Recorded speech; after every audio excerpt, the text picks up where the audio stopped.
Então, pessoal, vamos nessa, vamos para a nossa primeira notícia, que é Instituto Paraná Pesquisa. E aí, Miquel, o que tu achou, cara? O que tu achou dessa pesquisa, onde primeira vez aparece um cenário Bolsonaro versus Lula, inclusive tirando o Bolsonaro da jogada, incluindo a Michele Bolsonaro, o Lula perdendo em todos os cenários, né? Já é o impacto aí da crise econômica, da inflação, o preço nos mercados, segurança pública. Como é que você lê isso aí, Miquel? Boa tarde, Glauber. Então, cara, o Lula tá perdendo, mas política não é uma ciência exata, né, cara? Mesmo a gente tratando aí do Instituto Paraná Pesquisas, é um instituto sério, mas a gente sabe que muita coisa pode acontecer. E eu trouxe alguns dados aqui, antes da gente falar do cenário político mesmo, alguns dados para a gente prestar atenção nessa pesquisa. Primeiro ponto, como você bem destacou, Bolsonaro está na pesquisa, mas a gente sabe que ele está com os direitos políticos cassados. Então, ele provavelmente não vai conseguir concorrer aí. Pode ser que o Congresso, né, a base dele lá no Congresso consiga fazer uma mudança, mas provavelmente ele não vai conseguir concorrer.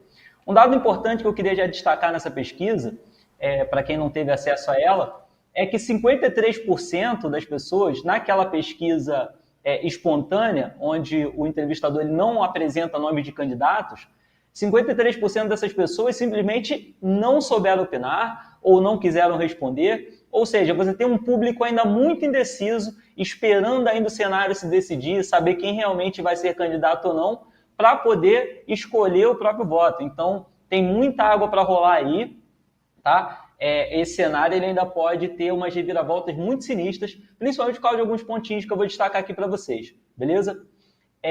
Outro ponto que é importante a gente destacar, que é o seguinte, quando eu for mostrar os números aqui, vocês vão perceber o seguinte, que o Bolsonaro não transfere necessariamente todos os votos dele para a Michele e para o Tarcísio, tá? A gente teve como exemplo disso o próprio Lula, que não conseguiu transmitir a mesma força que ele tinha para o Haddad na eleição lá em 2018. Beleza?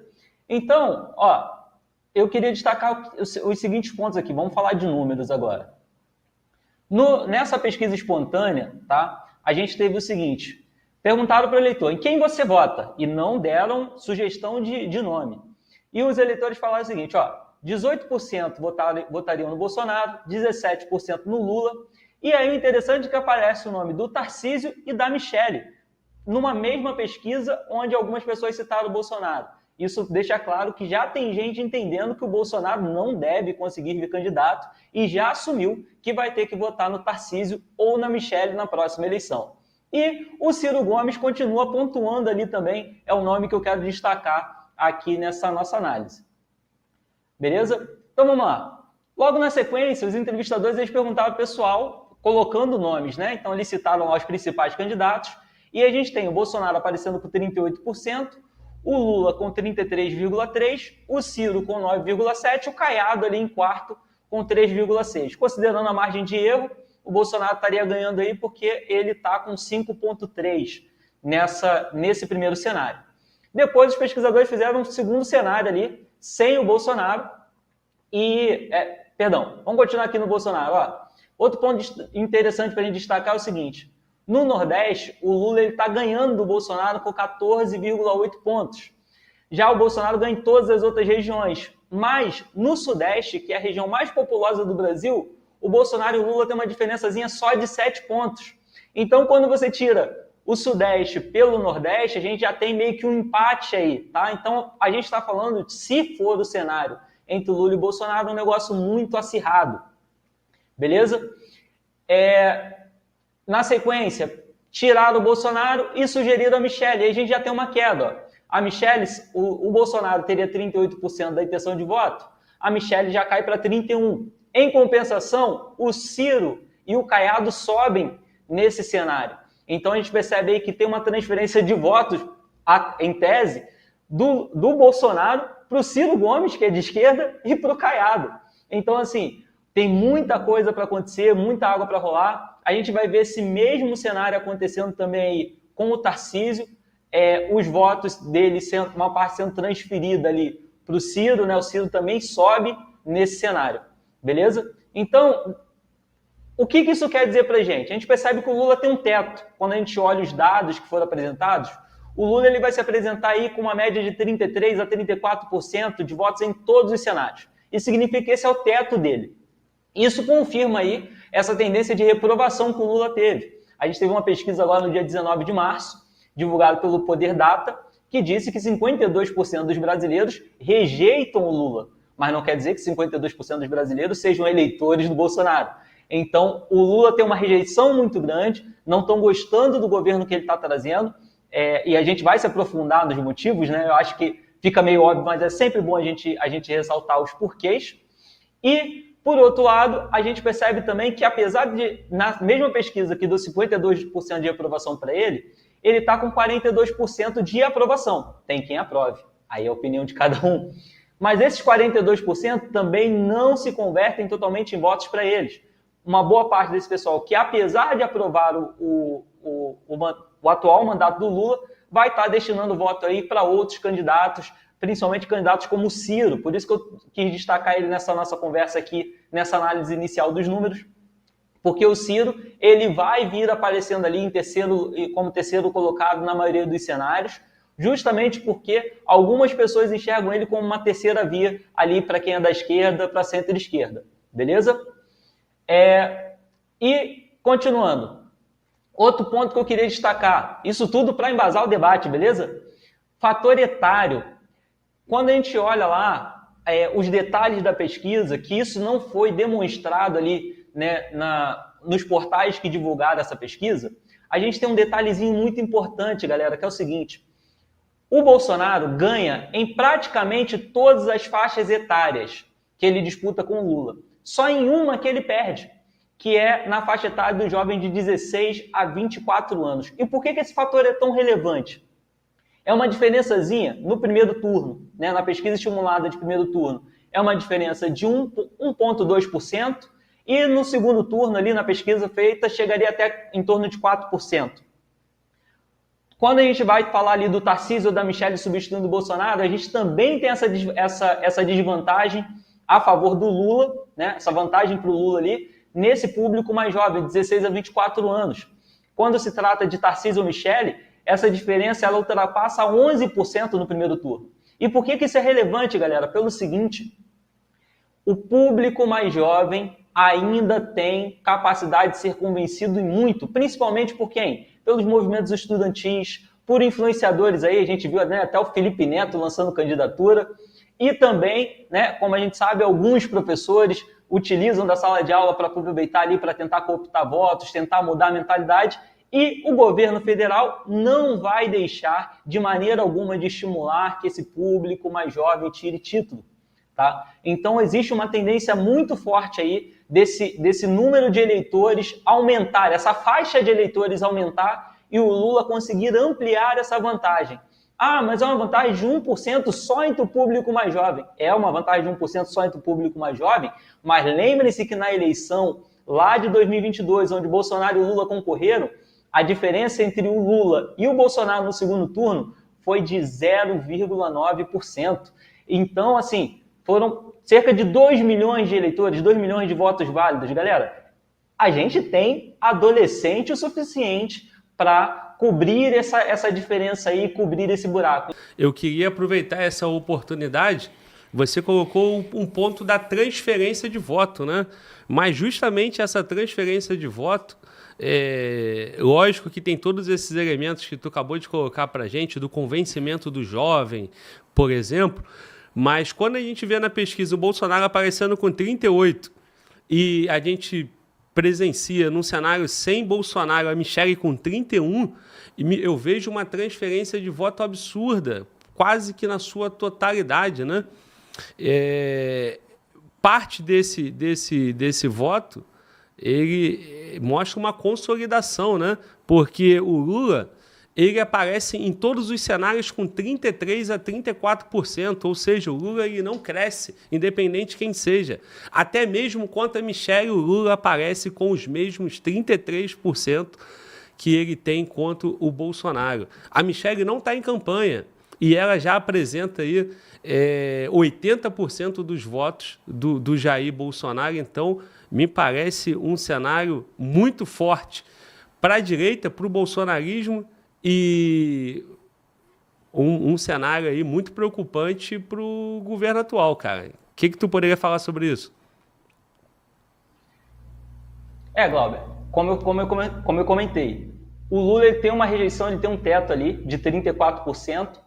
O Bolsonaro, ele consegue alguma transferência para a Michelle, só que o que preocupa é que, será que a Michelle vai conseguir a adesão dos blocos políticos, como o Bolsonaro conseguiu fazer? Porque a gente está falando de uma pessoa que não veio da política, né? Então ela está tendo adesão entre o público bolsonarista, ela está tendo adesão ali pela figura dela, que ela procurou buscar um protagonismo ali junto com o Bolsonaro. O Bolsonaro sempre colocou ela à frente ali do debate, sempre levantou minha esposa, uma mulher cristã, uma mulher direita, mas a gente sabe que a política não é dessas coisas, né? A gente vê aí o próprio exemplo do Alckmin, que era do PSDB e pulou para o PT, e por quê? Porque ali tinha um grupo político mais interessante para ele.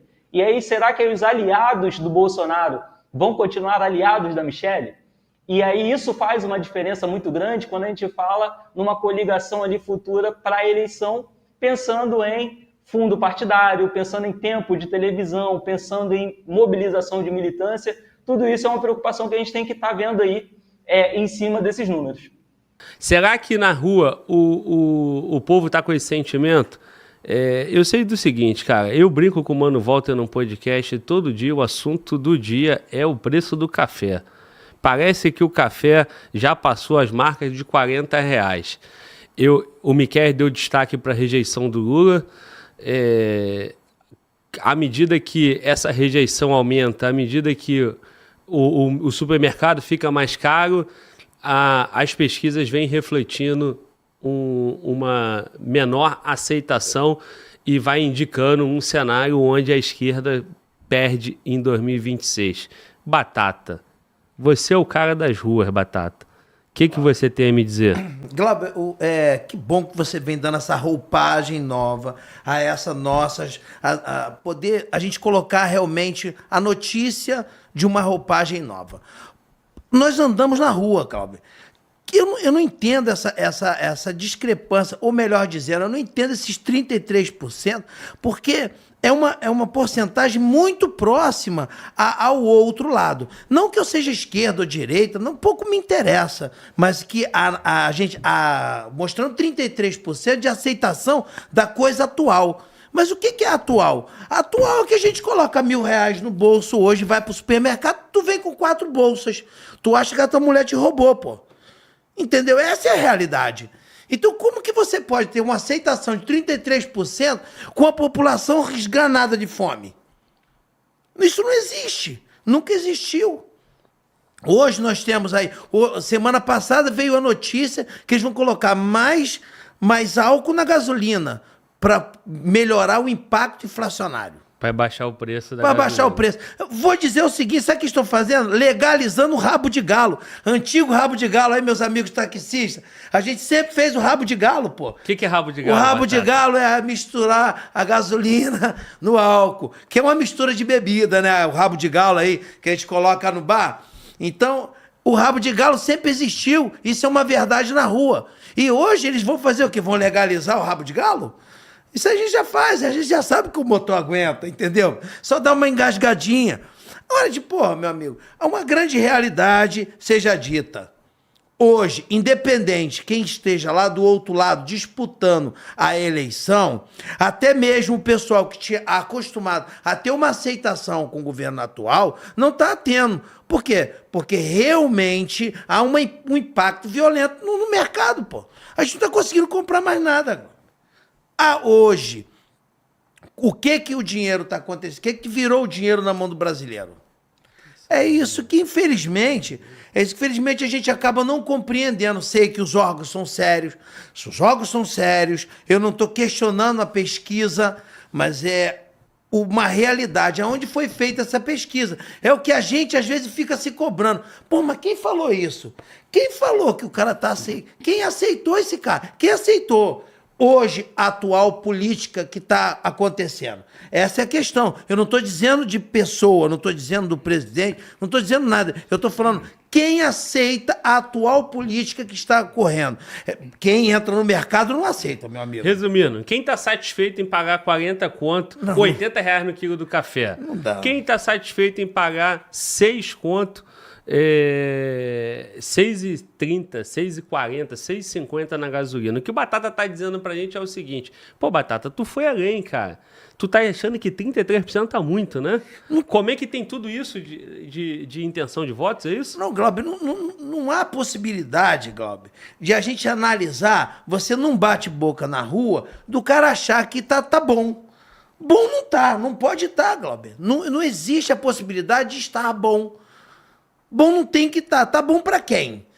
Então, essa porcentagem das pessoas que estão dizendo que tá bom, não está me parecendo 33%, que me perdoe a pesquisa, mas não está me parecendo 33%. Ô, Batata, e a violência, cara? Como é que o Brasil, nesse nível de violência, com esse nível de baixo poder de compra, a gente não tem aí, porra, uma crise no governo, né? Ontem eu estava vendo aí no React, no Fala Logo React, pelo que consta, 2027 o cenário é, porra, muito pior do que nós estamos vendo. As despesas do governo vão bater ali a marca de praticamente 99% da arrecadação. Nós teremos de despesas vinculadas, ou seja, não tem margem para investimento, né? Não tem margem para desenvolvimento. O Brasil não tem como expandir em construções de estradas, em polo industrial. O Brasil não tem, tá muito amarrado, né? A gente basicamente tem toda a nossa receita alocada para custear esse monstro gigantesco que é o Estado e também o funcionalismo, os benefícios sociais e tal, né? Lembrando que nós tivemos há pouco tempo uma reforma da Previdência que era para favorecer a situação econômica do país. Tivemos uma pandemia e o que nós sabemos hoje é o seguinte, cara, resumindo tudo, a violência está a níveis nunca visto antes e o supermercado também tá difícil, né? Como Batata falou, R$1.000 tu volta com 4 sacolinhas, né, Batata? Pô, é impressionante, Glauber. É impressionante. Eu falei por mim, tá? Não tô falando de você. A mulher voltou com 4 sacolas, eu perguntei, você perdeu dinheiro, não é possível. Perdeu. Você perdeu dinheiro? 1.000? Com 1.000 tu voltou com 4 sacolas? Pô, não é possível, te roubaram. Ô, entendeu? Batata, eu só tenho uma coisa para te dizer. Tá caro? Não compra, porra. Pô, mas aí eu como o quê, Glauber? Mas quem falou isso não foi o Glauber, né? Foi o presidente. E aí, Júlio Roque? Pesquisa para 2026, um cenário mostra que o Brasil vai ter um novo rumo.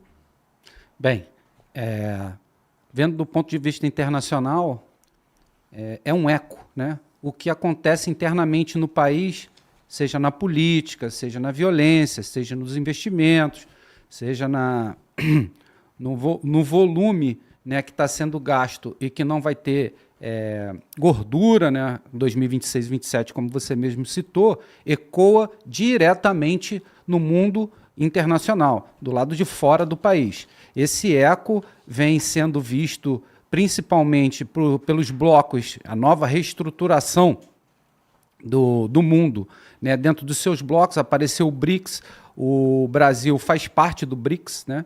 E são 2 grandes países que lideram o BRICS, a China e a Rússia.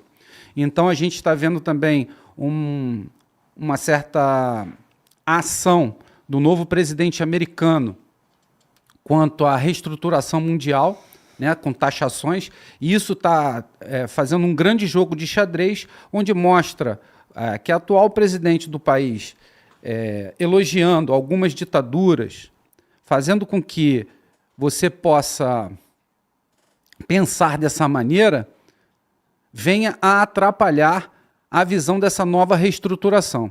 Então, quando esses 2 blocos, esses 2 grandes blocos estão dividindo o mundo, todas as ações internas do país vão refletir diretamente sobre essa reestruturação. Fica a pergunta, né? Somos um país ocidental, de grande influência da cultura, né, ocidental, e agora nós estamos do lado do BRICS. Então, como vai ficar esse jogo, né, de xadrez perante isso tudo, com tudo que foi dito aqui pelos outros dois participantes, pelo apresentador e o outro participante, como vai ficar esse cenário? Eu acho que leva um pouco de tempo, mas eu tenho certeza, Glauber, que bons frutos virão. Eu nunca perco as esperanças. Eu sei que o cenário é desfavorável, como o Batata falou, mas tem muita água para rolar. A dança do governo do país, governantes do país e a dança mundial dessa reestruturação ainda tem muita água para rolar. Então, eu espero que o brasileiro volte a elogiar os preços no supermercado. Um pouco difícil, mas temos que trabalhar para isso. Bom, Brasil vive aí, né, cara, uma polarização muito grande, né, nos dois polos. A esquerda, né, liderada pelo Lula, e a direita liderada pelo Bolsonaro. Fato é, nós temos um mundo com muita instabilidade, o que o Júlio trouxe do cenário internacional. O vento mudou, né? O vento mudou e tudo indica que a esquerda vai perder espaço, que políticas que estão já perdurando 10 anos, né? Pauta ambiental, cultura woke e coisas nesse sentido. Nós tivemos ali o período de 2016 com a entrada do Trump, e depois 2018 aqui com o Bolsonaro. Na Argentina nós temos Milei, teve aquele período da pandemia que impactou demais, mas a força tanto ganha força que num cenário sem o Jair Bolsonaro, incluindo a mulher dele, que não tem nenhuma experiência política, ela aparece na pesquisa com próximo de 32%. Isso mostra, além da força do Bolsonaro, mostra, sobretudo, a queda e a fraqueza da esquerda, né, do Lula, né? Então, Miquéias, nesse cenário, nós podemos vislumbrar a direita também no Brasil, vencendo no Brasil, cara? Sim, Glauber, a gente está num momento de alternativa, né? Os espectros políticos eles estão se alternando aí. Agora, a nossa preocupação é se vão deixar que se alterne, né? A gente tem tido aí muito problema com restrição política, cassação de direitos políticos. A gente teve aí Deltan Dallagnol cassado, Carla Zambelli cassada, o Bolsonaro cassado, e as coisas continuam fluindo nesse sentido. E é preocupante, principalmente quando a gente vê uma situação como a do Oswaldo Eustáquio, por exemplo, que está lá na Espanha e é crime político, não é? É crime comum? E esse tipo de discussão no Brasil está muito confuso, né? O Oswaldo Eustáquio é jornalista e estão dizendo que ele cometeu crime e tem que ser extraditado pela Espanha de volta para o Brasil. Aí a gente tem a vice-presidente do Peru, que foi condenada por crime de corrupção lá no Peru por conta do desdobramento da Lava Jato, e ela vem receber asilo político no Brasil como se fosse perseguida. Está muito confuso esse cenário, preocupante, mas a gente tem uma tendência assim, de alternância de poder. Mas vamos ver como é que o jogo vai ser jogado aí, se vão deixar as regras correrem da forma que deve ser, ou se a democracia ela só está no papel no Brasil. Bom, Miquéias, essa tem sido a grande questão no Brasil, né? O povo cada vez mais coloca em xeque, né? Como que esse processo eleitoral ele é feito. Eu já falei diversas vezes, não adianta nada. Se você tem toda uma comunicação voltada para um lado, se você tem toda uma estrutura, né? Ali o Estado profundo brasileiro todo tendo um lado, né? Naturalmente isso aí vai impactar nas urnas, né? Bom, seja Bolsonaro, seja Lula, seja direita, seja esquerda, eu acho que o Brasil precisa de governantes que vão dar um rumo nesse país, né?